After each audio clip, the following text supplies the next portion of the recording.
Cruz pulls off the decision win over Fierro. A firefight, man, which is expected in fights with Cruz. And the Fierro dude, he was there too. You know, he two Mexican dudes. You know how that fight gonna end up. A lot of action, a lot of punches thrown. But I learned a lot from this fight about Cruz. Definitely, he has a solid chin for sure. But this fight, he got buzzed. You know, and that's telling. The reason why that's telling is because I've been saying dudes with solid chins. That means that the reason why we know they got good chins is because they've been hit a lot. So eventually, that chin is gonna get compromised. And I think the more as he fights that way, because that's his style, that's Cruz style. The more he fights like that, the more weaker his chin is gonna get. I'm telling you. He did incorporate a little bit more hand movement than usual. You saw him a little bit more bobbing, but something else that I noticed too. It looks like they're trying to incorporate a jab because Cruz never really had a jab.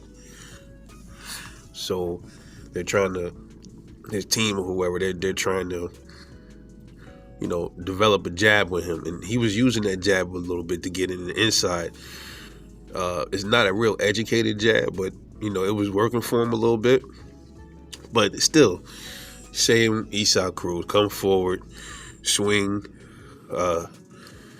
You know, I always thought that he had, it was science to his fighting style. You know, it might appear to be like, you know, he's just reckless, but when you slow it down and you watch it, there's a method to it.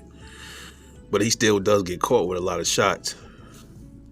And they're going to have to incorporate some, like, I don't know if it's even going to be able to be done because, you know, sometimes you can't teach an old dog new tricks. But he needs to have a jab, man. He needs a jab, and he needs to utilize some better footwork, you know, to mix it up a little bit.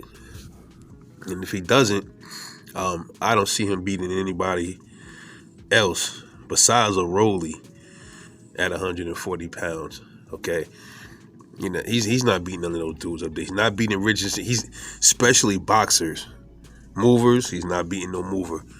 If he get a boxer puncher, eventually he's going to end up getting stopped if he don't at least tweak his defense a little bit more. You know, nonetheless, good fight. Solid fight for Cruz.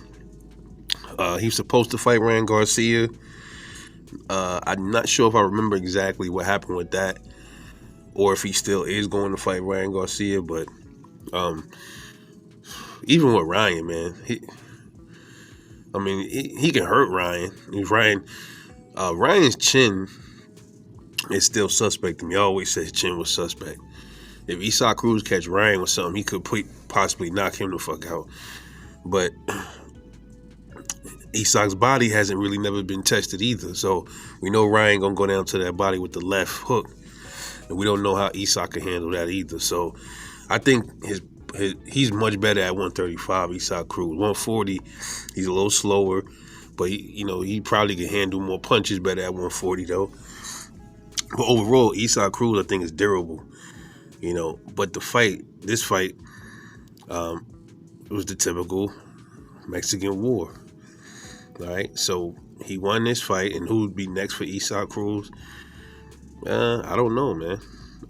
At this point, it's looking like if they don't, like I said, his style is his style. A lot of people are saying that they think he should change trainers.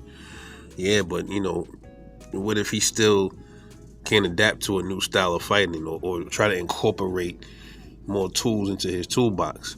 Then you're gonna have the same Cruz. And eventually, he fighting like that, somebody will stop him. Just my humble opinion, but still, nonetheless, great fight. Shout out to the boy Cruz, and shout out to Fierro giving us a great fight. What's next? Drop comments. What y'all think should be next for Cruz? Talk to me, man. This is Rebel Life Boxing, and I'll catch y'all on the next one. And I'm off this.